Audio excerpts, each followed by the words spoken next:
Et coucou ma petite galaxie, j'espère que vous allez tous très bien. Moi je suis Lectrice Doa et je suis très heureuse d'être aujourd'hui pour une nouvelle vidéo qui sera, je l'annonce tout de suite, pas une pile à lire. Vous pouvez m'applaudir je pense parce que je ne fais pas une pile à lire pour une fois. Mais il y en a une qui devrait arriver bientôt, mais très très vite parce que là il faut que je la filme aujourd'hui je pense ou demain. Demain je sais pas, je vais voir parce que demain midi je mange avec quelqu'un. Bon on verra, on verra. Bref, aujourd'hui j'ai envie de faire un petit book haul. J'ai 1, 2, 3, 4, 5, 6 livres à vous montrer. Et après j'ai des livres sur ma petite Kindle avec mon petit Sonny Angel qui est trop chou. Je sais pas si vous connaissez Sonny Angel, moi j'en ai 3 déjà là et 1 sur ma Kindle donc voilà. On va commencer par les livres sur liseuse. J'en ai eu... Combien j'en ai eu ce mois-ci Celui-là je pense que je l'ai depuis plus longtemps. Bon.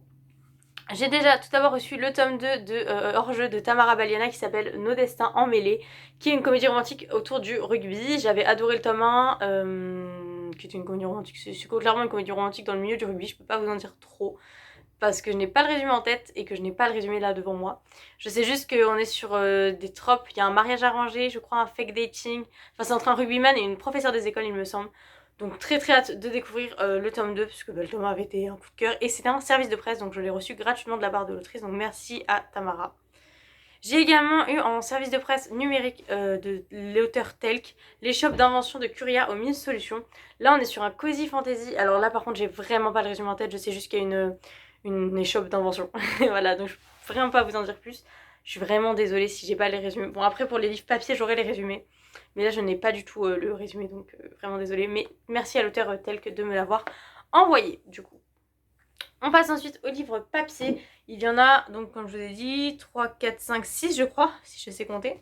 Le premier, alors c'est un classique que tout le monde a déjà lu. Enfin c'est pas un classique mais enfin, c'est un classique de la littérature polar, un peu policier, thriller, bon tout le monde a déjà lu clairement, mais moi je ne l'avais pas lu et en fait je fais du bénévolat dans une médiathèque où ils ont des livres qui sont donnés en fait, tout simplement parce que c'est une médiathèque de bénévoles, donc ils ont des dons et en fait la personne qui travaille avec moi, qui est très gentille d'ailleurs, je lui passe de bonjour si elle passe par là, bonjour Agnès, elle en gros avait reçu un don d'un livre qu'elle avait déjà acheté très récemment parce que ça faisait des années qu'elle le voulait pour la médiathèque et elle l'avait jamais eu, donc elle l'a acheté et en fait elle l'a reçu 2 semaines après en don. Donc du coup j'ai récupéré La femme de ménage de Freda McFadden.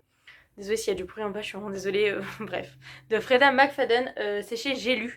Et celui-ci, alors c'est un thriller que tout le monde a déjà lu, j'ai pas vraiment lu le résumé. Je sais qu'il y a Millie qui est... Bon, on va lire le résumé ensemble.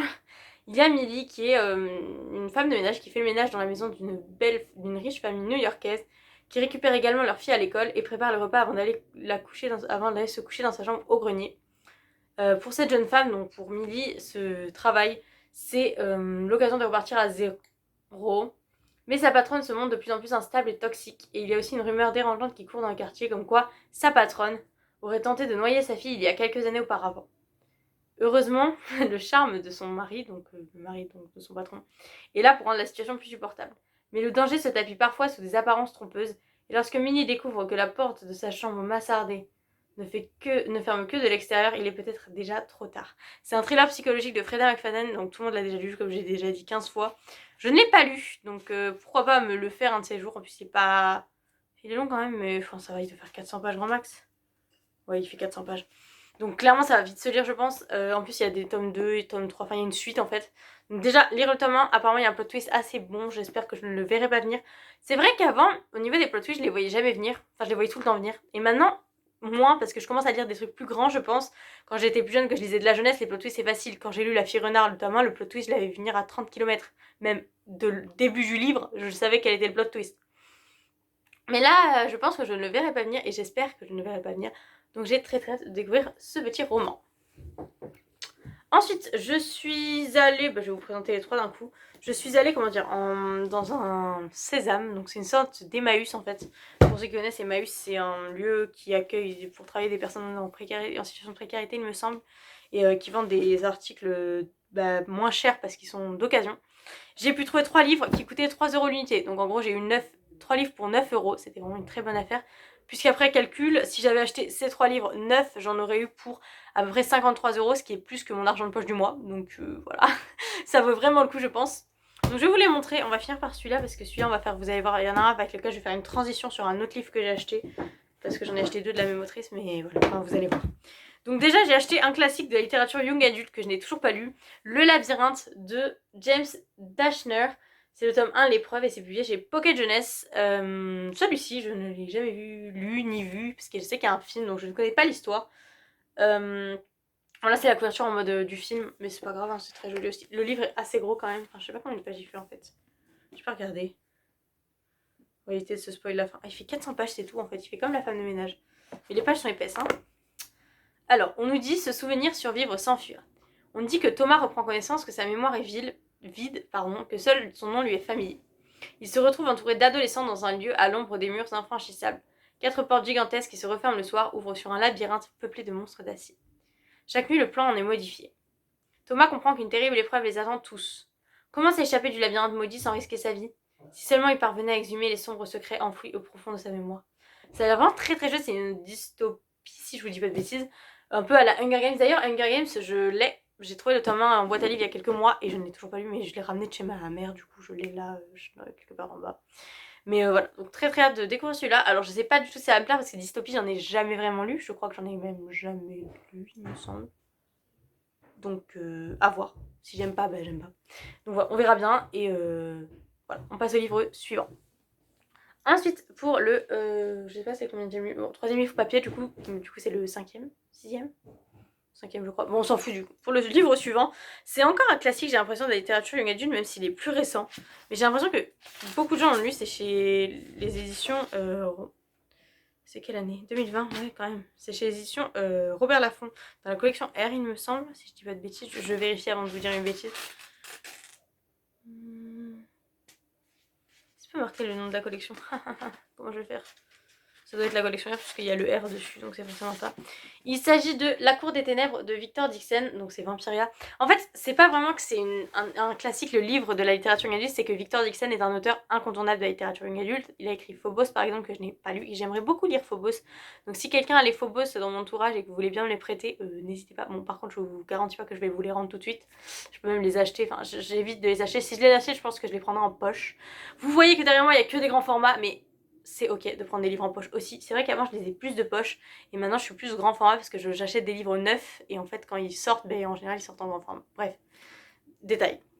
Donc là c'est à la cour des ténèbres, le monde ne faut pas se paye au prix du sang. D'après ce que j'ai compris, si je ne dis pas de bêtises, ça se passe à Versailles en 1715. Donc le roi Soleil en fait s'est transformé en vampire pour devenir le roi des ténèbres. D'ailleurs, roi c'est écrit R-O-Y, c'est drôle, et vampire avec un Y, vous savez, c'est écrit en mode un peu à l'ancienne. Depuis, il règne sur la Vampiria, qui est une vaste coalition à jamais figée dans un âge sombre, rassemblant la France et ses royaumes vassaux. Ok, bon, je dis des mots que je ne comprends même pas. Et donc voilà, en gros, c'est l'histoire de... ça se passe à l'époque du roi Soleil, et en fait, au lieu d'être des humains, c'est des vampires. Voilà, ça a l'air vraiment très très chouette. Il est pas si long que ça non plus, celui-là. Hein, 400... Ah, quand même, il fait presque 500 pages celui-là quand même. Ok. Mais ouais, voilà, il a l'air très très très cool. Il est assez joli, hein, franchement. Et vous voyez, ces trois livres-là, le livre Le Labyrinthe et celui-ci, je les ai eu d'occasion. Je rappelle, hein, ils sont en un état, mais sublime. Ils sont vraiment super en bon état. On dirait qu'ils sont neufs en fait. Enfin, c'est 8-9 quoi. Donc voilà, la femme de ménage aussi, je l'ai eu d'occasion, mais enfin, il est en bon état aussi, hein, mais voilà. On passe au dernier livre que j'ai eu d'occasion. Et là, je vais faire une petite transition avec le livre suivant, parce que le livre suivant est de la même autrice. Donc j'ai acheté un livre de Karen M. McManus, j'avais déjà lu de cette autrice Se taire ou mourir, si vous voulez mon avis, il est sur Instagram. Mon compte Instagram, la lectrice des étoiles, avec un point entre chaque mot. Ça fait donc la.lectrice.des.étoile. C'est un peu long, mais vous allez trouver, il y a ma tête dessus. Bon, ma tête avec les cheveux longs, faut que je change ma photo de profil, s'il faut je l'aurai changé d'ici là. Mais voilà, maintenant j'ai un mulet, donc bon bref. J'ai acheté donc le livre Silence de mort de Karen M. McManus. C'est publié chez Nathan. Et alors dans celui-là, on nous dit un prof mort plus 3 élèves témoins égale un secret qui les relie tous.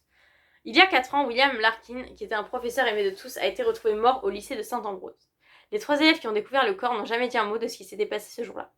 Parmi eux, il y avait Trip, le meilleur ami de Bryn. Bryn, elle rêve de devenir journaliste et est prête à tout pour résoudre cette vieille affaire, même à mettre en péril sa relation avec Trip. Mais à trop vouloir déterrer le passé, elle risque de révéler les secrets dérangeants de Saint-Ambrose et de ses camarades. Alors, quand je vous disais tout à l'heure pour les plot twists, c'est vrai que quand j'avais lu Se taire ou mourir, qui est là, d'ailleurs juste là, je n'avais pas vu venir le plot twist, mais vraiment pas du tout. J'avais essayé de chercher et tout, j'avais vraiment cherché, hein, parce que des fois je cherche pas, je me dis oh, on verra bien le plot twist s'il arrive ou pas. Mais là j'avais vraiment cherché le fou et je n'avais pas trouvé le plot twist, j'avais pas trouvé le meurtrier, j'avais pas trouvé... Et j'étais surprise de fou. Et c'est vrai que les thrillers, c'est pas mon truc parce que moi je suis quelqu'un qui stresse beaucoup, qui a peur pour tout en fait, littéralement. Donc quand je lis un thriller, j'ai peur toute la nuit après. Donc j'évite d'en lire le soir. Et c'est vrai que voilà, là j'en ai quand même 3 à vous montrer. Donc il y a La femme de ménage, celui-ci, et le livre juste après. Donc ouais, ça fait beaucoup de thrillers, mais c'est pas grave. Livre suivant.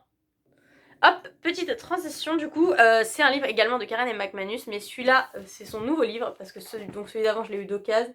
Il était sorti en 2024 en France. Ouais, ça va. Mais celui-là est sorti cette année, il est sorti en mars en fait 2026, et on est en mars 2026 au moment où je tourne la vidéo, enfin on est le 29 mars, mais vous avez compris. Il s'agit de Tous des menteurs, donc de Karen M. McManus. Je vais pas redire les noms des auteurs à chaque fois. C'est toujours publié chez Nathan. La couverture est très très très jolie. Bon, derrière, malheureusement, je l'ai un peu plié. Il est limite en moins bon état que le livre d'occasion. Mais bon, c'est pas grave. C'est pas grave, je l'ai mal posé, il s'est plié. Bon, c'est un détail, c'est pas important. Enfin, si c'est important pour certaines personnes, moi aussi c'est important pour moi, mais bon, c'est un détail. Bref, revenons à notre livre. On nous dit donc dans celui-ci, une bande d'escrocs, un meurtre, et le danger est partout. C'est l'histoire de Kat et Liam qui partagent 2 choses. Ils ont été beaux-frères et belles-sœurs quand ils étaient jeunes, et ils ont tous les 2 un parent escroc.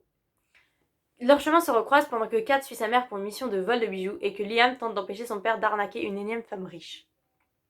Le théâtre de cette rencontre, c'est une fête familiale sur la propriété ultra sécurisée et luxueuse des Shutterland. Je l'ai bien prononcé, je crois. Oh, j'ai plus de batterie sur mon téléphone. Faut que je me dépêche de terminer la vidéo, mais non, ça devrait le faire. Des Shutterland. Kat et Liam pensent donc pouvoir mener à bien leur mission respective, mais parmi les invités se cache un meurtrier. Ou une meurtrière, je ne sais pas. Ils doivent trouver le coupable avant qu'ils ne fassent trop de victimes et dévoilent leurs petits secrets. Donc vraiment trop hâte. Là, franchement, en matière de thriller, si j'ai envie de lire un thriller, je suis parée, parce que j'en ai 3, donc voilà. Mais je pense qu'en matière de thriller, je suis parée là. Je peux pas dire j'ai pas de thriller à lire. Non, c'est pas possible. Voilà. Tout comme pour le prochain genre de livre, parce que c'est un livre genre que j'ai pas lu en fait, enfin, j'en ai lu un seul en audio et j'ai trop kiffé, enfin 2 du coup avec La fille renard, j'ai trop kiffé et du coup j'en achète plein mais je ne les lis pas encore. C'est de la cozy fantasy évidemment, j'en parle de ça tout le temps à mes proches, j'adore ce style parce que c'est tout doudou, c'est fantasy en fait. La fantasy, mon problème avec la fantasy c'est que des fois c'est trop dense et j'ai du mal à suivre quand je lis le Seigneur des Anneaux, enfin j'ai commencé le Seigneur des Anneaux, bon ok c'est du Tolkien donc ça compte pas vraiment mais t'as 50 pages d'un mec qui fait ça, un truc tout basique, enfin même le Hobbit. Ma mère m'a dit, un jour, je vais raconter un peu ma life et après je parle du livre, elle me dit, le Seigneur des Anneaux c'est long, mais si tu lis le Hobbit ça sera mieux. Il y a 50 pages sur un mec qui mange un agneau au petit-déj. C'était très long. Bref, c'est pour ça que je préfère la cozy fantasy, parce que ça a beau être lent, c'est plus compréhensible et plus simple à comprendre. Bref, j'ai donc acheté, enfin ma grand-mère m'a acheté en même temps que Tous des menteurs, Harvest of Art de Andrea Ims chez Elegy. Elegy c'est la collection qui avait publié Falling Like Leaves, qui était une petite romance automnale que j'ai adoré, qui a été un de mes coups de cœur de l'année dernière dans mon top 3. Et du coup celui-ci c'est l'histoire de Foss qui vit dans une ville, enfin dans un monde où les sorciers et les sorcières dérobent des bouts de cœur aux hommes pour nourrir leur magie et maintenir la paix. Pardon, je bug parce que vous savez que moi les résumés c'est pas mon truc. Un jour, elle se pensait à l'abri du danger, mais un jour, un sorcier vient lui enlever son cœur, et pour le récupérer, elle se lance dans une quête qui va la mener à la maison enchantée, du magicien, où elle va se faire embaucher comme gouvernante. Je pense que c'est par là que ça devient un peu cosy. Aux plus lointaines et obscures forêts. Sur son chemin, elle va croiser un chat très bavard, de puissantes sorcières et un roi qui fait peser un sortilège fatal sur le royaume entier. Et en dessous là, vous savez les petits textes où on nous dit un peu la vie, en gros c'est pas vraiment un avis mais c'est un truc qui nous donne plus envie de le lire, moi ça marche à tous les coups avec moi. On nous dit exquise et fabuleuse, une cozy fantasy aux accents de Miyazaki, hein, et de Diana Wynne Jones, qui est celle qui a écrit Le Château dans le ciel, en gros, enfin c'était le château de Hurlement, mais en gros de Hurle. Château de Hurle, mais en gros c'est le château dans le ciel, c'est inspiré. Un conte gothique qui emportera votre cœur à tout jamais. Moi quand j'entends cozy fantasy Miyazaki, je suis très heureuse. Bon, Diana Wynne Jones, j'ai jamais lu malheureusement. Mais alors, le petit truc qui me freine un peu, c'est le mot gothique. Vous savez que moi j'avais, enfin vous savez peut-être pas, mais j'avais commencé à lire un livre gothique qui s'appelait Du thé pour les fantômes et j'avais pas du tout aimé. Et du coup j'ai eu un blocage sur le mot gothique. Bon, s'il faut je vais kiffer, hein, on verra bien. Donc voilà, c'est celui-ci. Et donc voilà, je pense que la vidéo est pas trop longue. Ah ça va, 15 minutes. C'est fini pour ce petit book haul. C'est le book haul du mois de mars, je pense. Enfin, la plupart des livres, je les ai eus en mars, non? Ouais, quasiment tous en mars. Donc je suis très très très contente de vous les avoir présentés. Il faut vraiment que je me fasse des piles. À chaque fois que je sors un livre, je fais une pile, je la pose genre là. Comme ça, à la fin du mois, je peux vous faire le book haul du mois. C'est plus simple que d'aller chercher dans ma bibliothèque. Parce que s'il faut, j'en ai oublié. Je crois pas en avoir oublié, mais peut-être que j'en ai oublié. Je crois pas en vrai. Bref, bon voilà, c'était mon petit book haul du mois de mars. S'il y a des livres qui vous tentent, n'hésitez pas à me le dire pour que je le lise et vous fasse peut-être un retour. Si vous avez lu certains de ces livres, n'hésitez pas à me dire bah j'ai lu celui-là, je l'ai adoré, ou même j'ai lu celui-là, je l'ai pas aimé. Bon, ça va me refroidir, mais j'essaierai de le lire quand même. C'est vrai que moi, j'ai tendance à, quand on me dit j'ai pas aimé un livre, par exemple The Pumpkin Spice Café qui est juste là je crois. J'ai beaucoup de commentaires sur un post que j'avais fait qui m'ont dit ouais il est pas ouf, moi j'ai pas aimé machin. Mais c'est vrai que je comprends qu'on puisse pas aimer et moi je me fais mon propre avis à chaque fois. Donc même si vous me dites que vous aimez pas, je le lirai peut-être pour me faire mon propre avis. Voilà, si vraiment l'avis est horrible, j'irai regarder les autres avis et si tous les avis sont horribles, je ne lirai pas. Mais il me semble que c'est des livres assez bien notés quand même. Ça, il me semble qu'il est très bien noté. Les Karen M. McManus en général sont très bien notés. La femme de ménage, j'ai l'impression que la femme de ménage ça passe ou ça casse en fait. Et ceux-là, il me semble qu'ils sont bien notés aussi. Donc voilà. Et pour la liseuse, je sais pas trop parce que la plupart c'est des auto-édités. Donc voilà. Bref, j'espère que cette petite vidéo vous aura plu. En tout cas, moi j'ai adoré la filmer. Je vous fais de gros bisous. Et je vous souhaite un bon voyage dans l'espace littéraire. Bisous!